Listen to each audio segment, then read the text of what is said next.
Hi guys, welcome back to another week.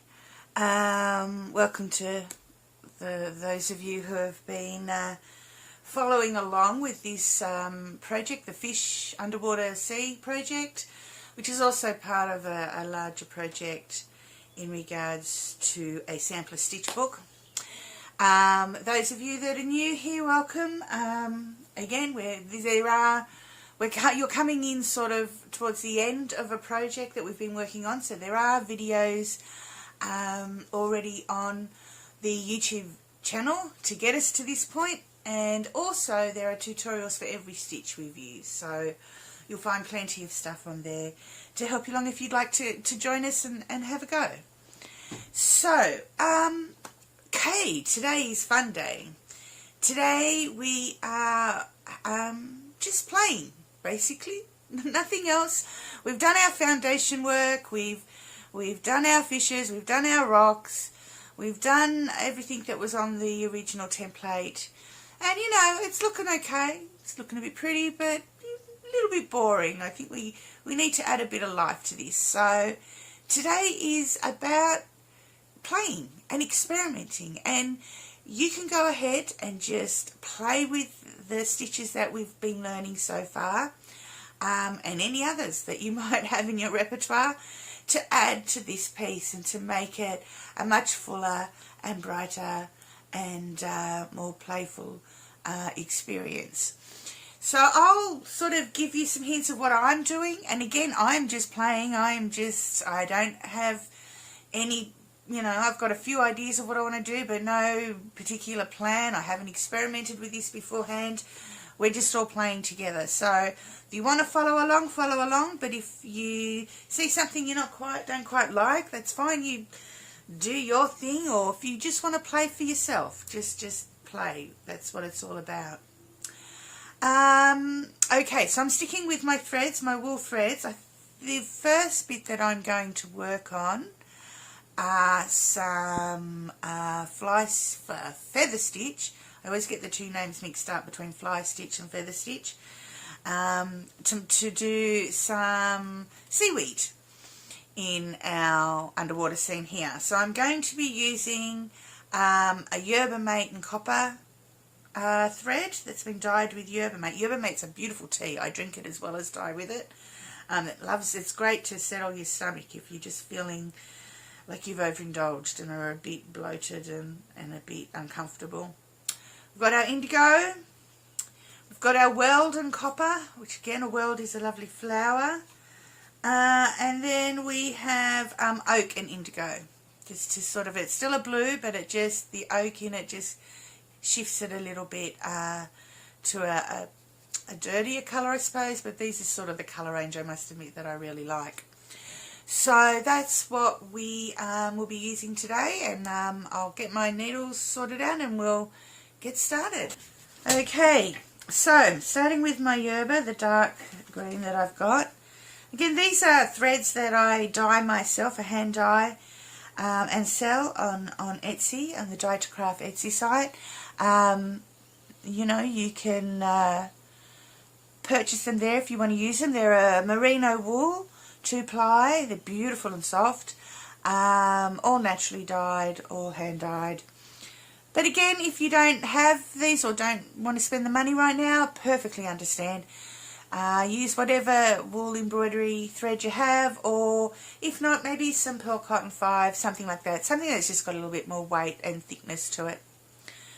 So that's what I'm using at the moment. So I think we'll start, I don't know, up here and do some lovely tall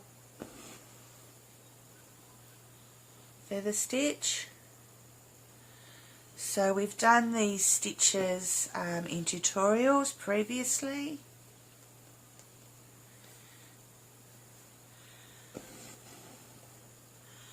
If you want a little bit more of an explanation and an understanding of how to do them, then you can go back and have a look at the tutorials. But they're fairly easy. We're just going side to side Oh, and excuse my nails. I know I'm always saying that, but I spent yesterday setting up a lot of dye baths, so they're sort of a bit grungy looking from all the different colours my hands were steeping into and out of yesterday.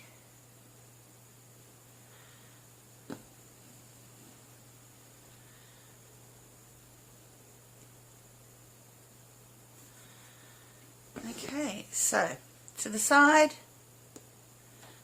down to the side, don't pull through, up in the middle, and then hold it down.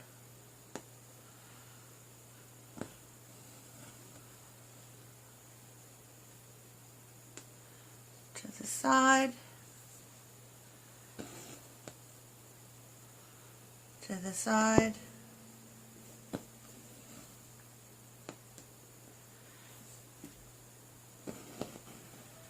in the middle, hold it down. Okay, so I'm just going to do several lines of this, different heights, different widths, different thicknesses, different colours, just to sort of do a sort of covering this, not the whole fish, but covering this area.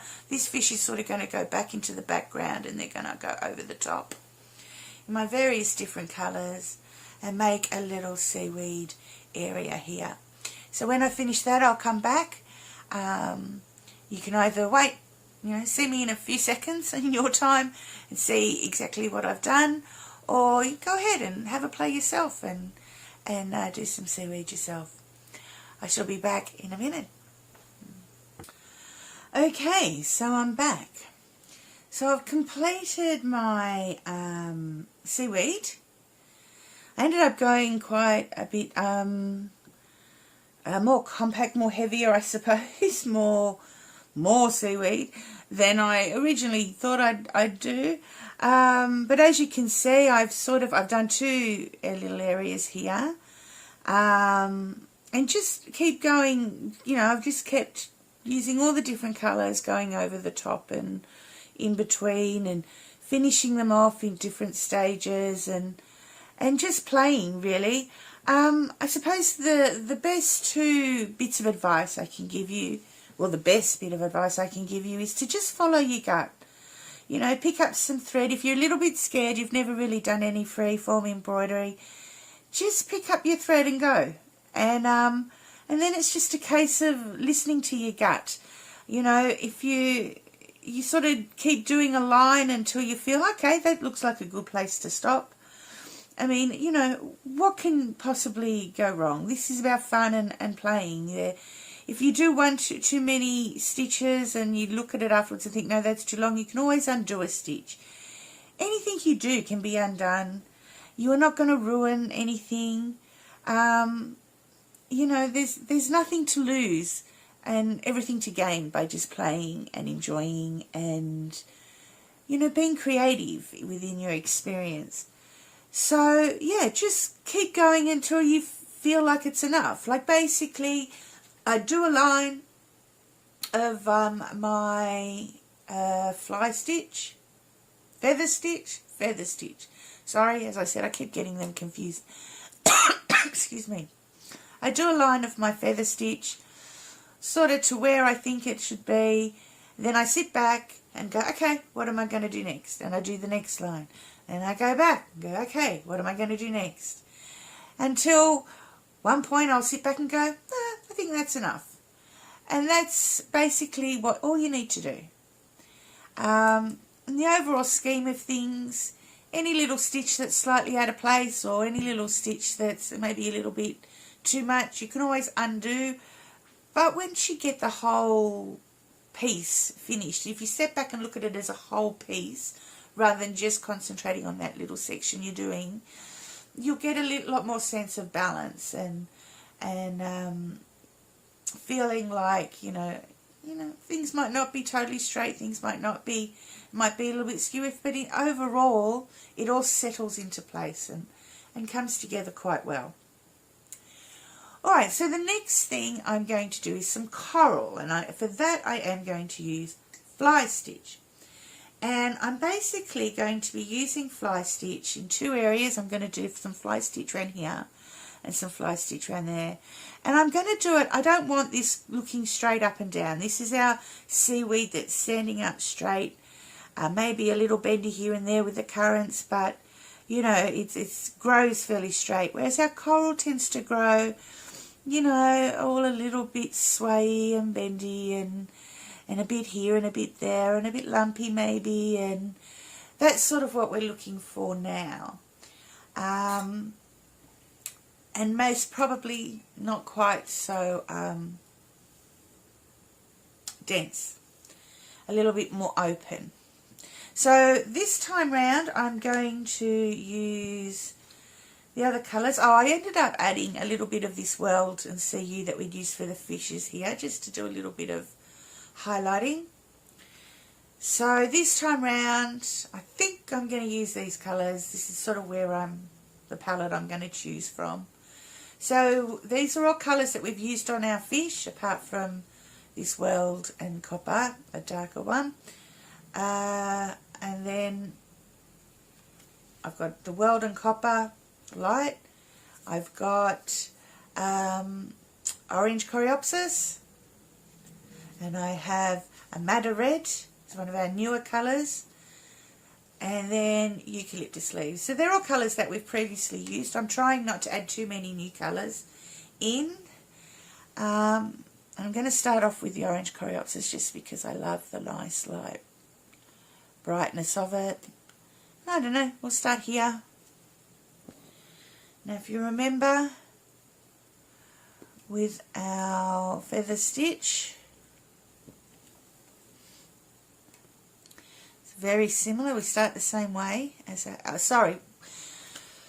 let me say that again. If you remember with our fly stitch, we start off the same way as our feather, but instead of coming down and holding in place, we use this as the start of the next stitch. And we move over. And you can move left or right. You can move over one or two, like, make them as thick as you like, as wide as you like. I might do another one this way. I'm going to really do these quite randomly. I'm not going to have like two go this way and then two that way and then two. I'm sort of going to switch it up as we move along, and you know, coral in nature is all quite random. So that's what I'm sort of, whoops, I've gone too far down there, haven't I? I'm going to be working on, that's the theory I'm working on. We'll see how we go.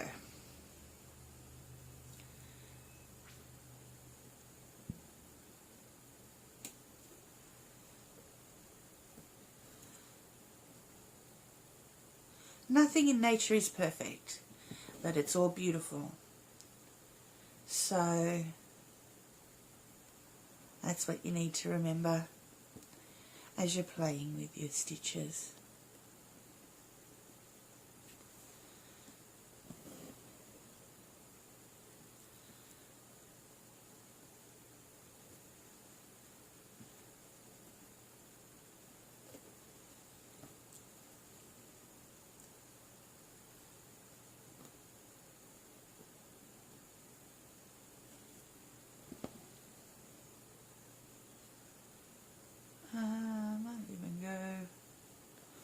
One more over, just because I feel like it. And again with these, when I move on to my next colour, I'll slightly overlap in areas, not overlap in as much as I have with these, but you know, move it around, chop it up. So again, just play. Look back at it every now and then as a total picture and decide whether or not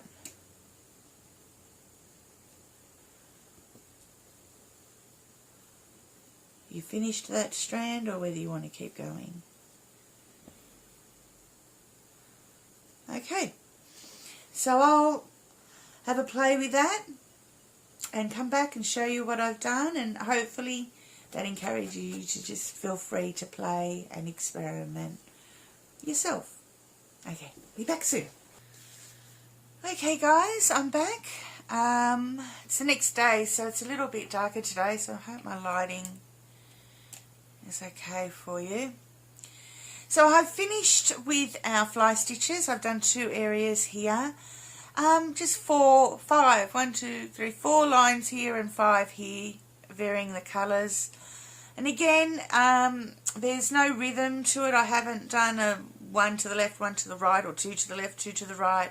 I've tried to keep it freeform and flowing and just, you know, move along the way coral does. There's no sort of, you know, exact mathematics behind it. You just sort of just move it along and play it around where you want it to go.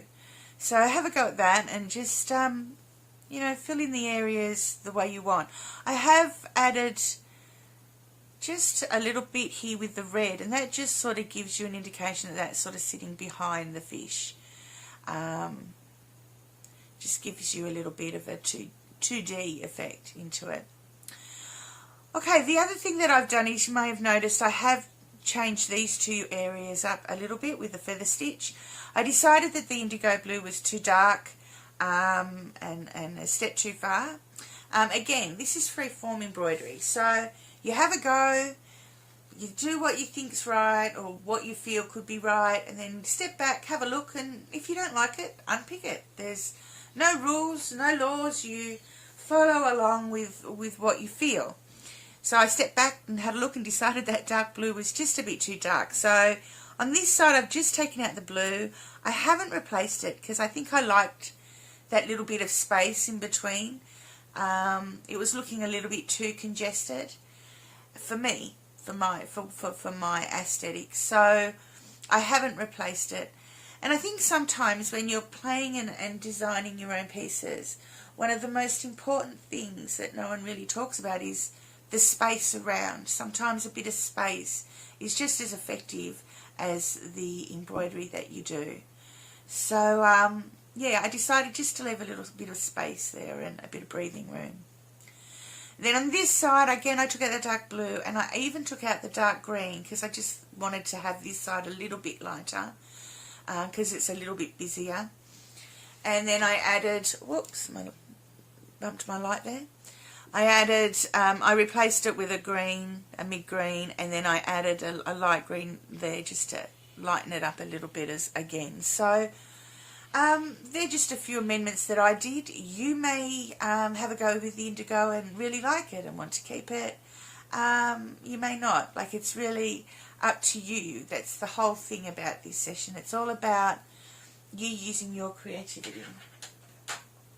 Alright, so the next thing I'm going to work on is I'm going to use our turkey rug stitch to form some corals on the rocks.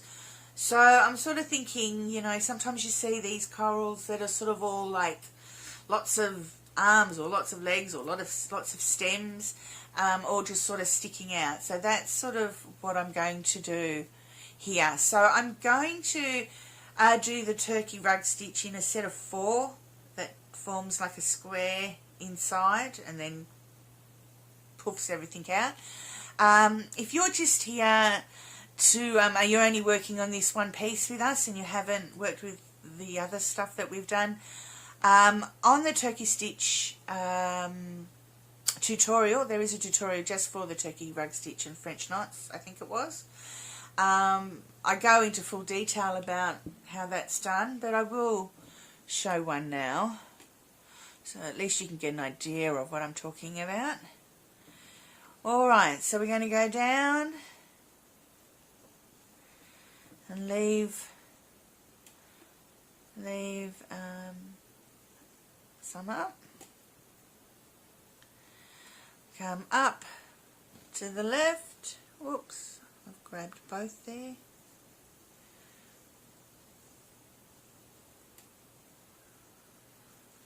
Up to the left, down to the right, and in this one I'm going to put the hoop up the top, and then back up the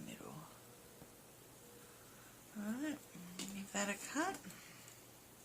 I'll do them as individual ones. You can just join them, go along and join them and then cut them all later, but just to make it easier for you to sort of see what I'm doing, we'll do our next one underneath.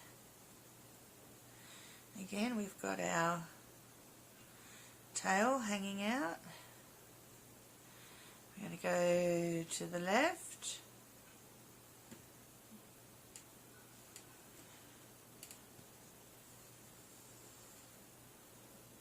down to the right. This time I'm going to put the loop to the bottom of the stitch.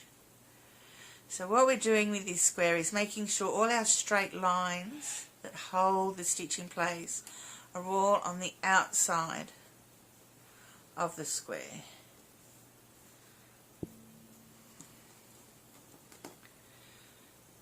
Okay, so now we do the next one on the side. So we come in the middle, leave a tail,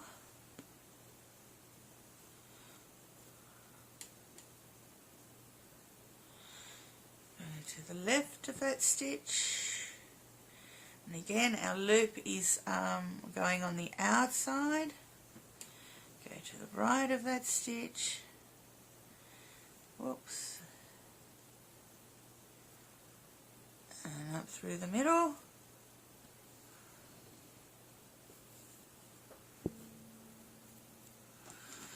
And one more to form our square on the other side, down in the middle,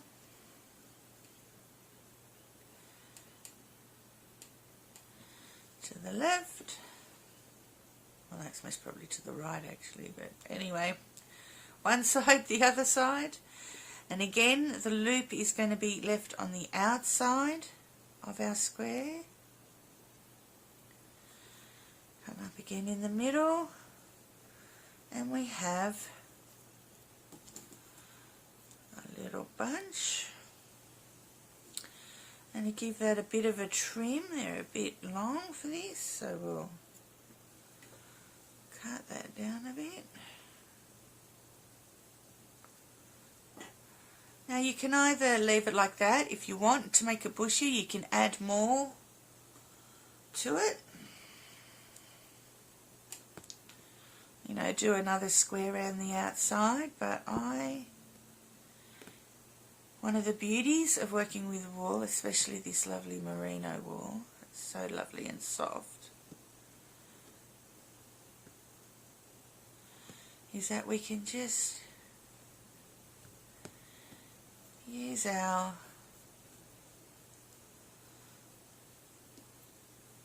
it might be a little bit big maybe, give it a bit more of a trim.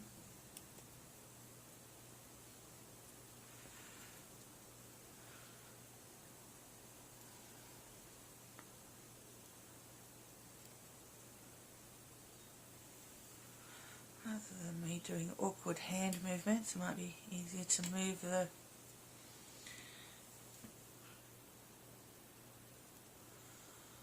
So there we go, there's our little, I don't know what they're called, but you know, spongy coral. So I'm going to do a couple more of those floating around, make a decision as to whether I do them all yellow or whether I chuck some more in. I'll have a look and I'll come back when I've done that, show you where I've put them and what I've done. Okay, I have finished with the turkey rug stitch. I think I ended up doing 2 yellow here, sort of on an angle to each other, then a yellowy green, the world and copper there, and then another yellow, and then one of each here. And I cut these ones a little bit smaller down, they're sort of like little baby ones on a smaller rock. So, happy enough with those. I don't think we need too many more. I think that's enough. So there's just one last piece I'm going to do, and one last thing I'm going to do, and I think we'll be finished. I'm going to add some little air bubbles from the fish. Now, I've been debating whether to do this or not, or whether it would be a bit you know, I don't know, quirky, I don't know. But I decided, my gut keeps telling me to have a go, and so I'm going to do it. Just going to add some little French knots, sort of drifting up through the piece. So I'll start with this fish here. So for the smaller fish and the ones in the background, I'm just going to do a 1 twist. I'm using a natural thread here. This is the thread before I dye it, as it comes from the wool mill. And it's also available on the shop. So I'm just going to do, I think these little white French knots should give us a little opportunity just to add another bit of dimension to the piece, and to a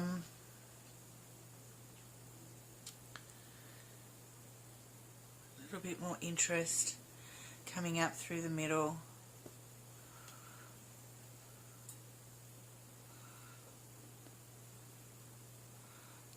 Again, I'm not going up in a line, I'm not quite sure which way I'm going, I'm just sort of taking it one step at a time.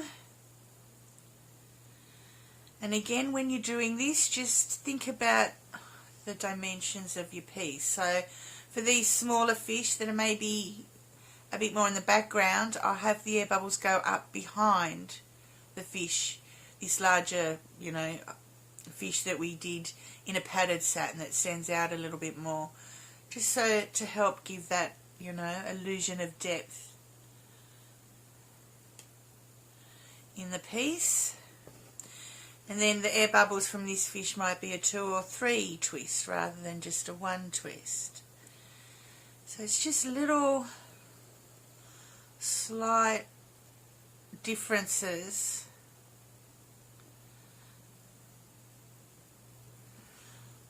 that can just help a little bit of, add a little bit of dimension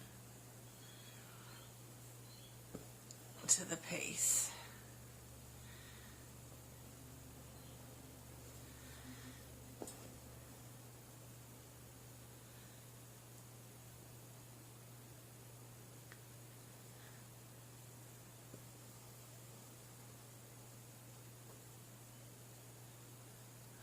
Go a bit this way now.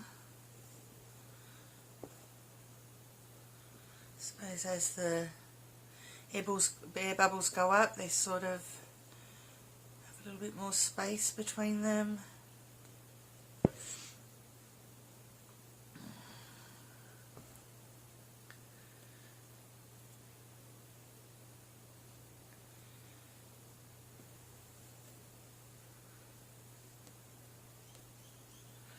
I might come up over here, so the bubbles have come up behind this fish.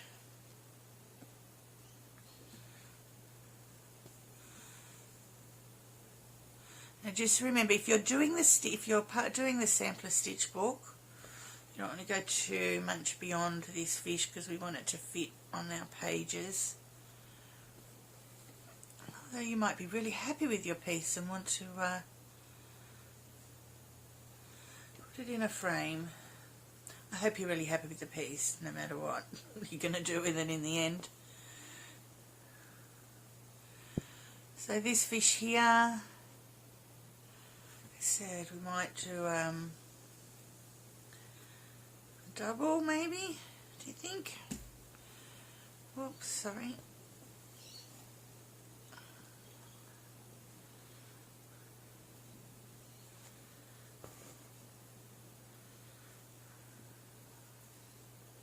Oops, 1, 2.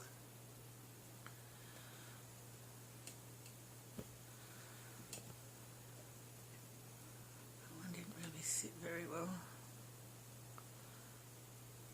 One more, I think. If I can still fit this on my page.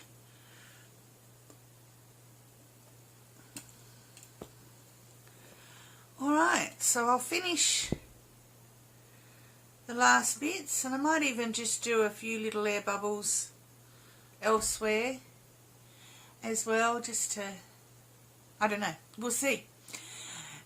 It's all a mystery. I'll come back with it finished. We'll talk about the final bit, design.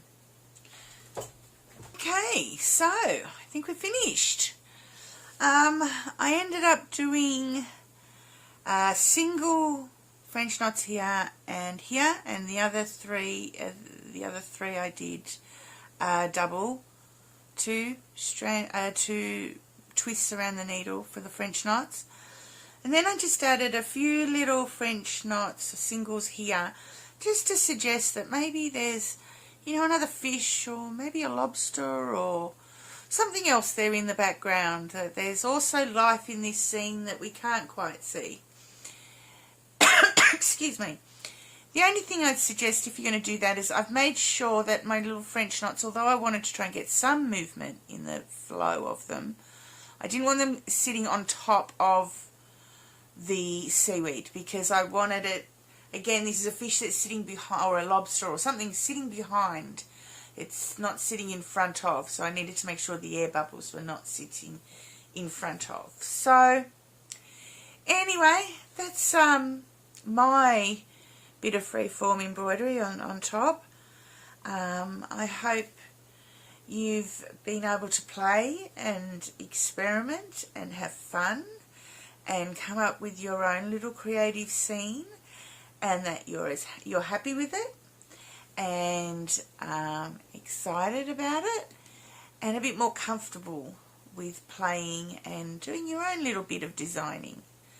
I think this is a good way to learn. You've been, you know, we had the basics sort of sitting there that we embroidered beforehand, and then you just get to experiment with everything on top.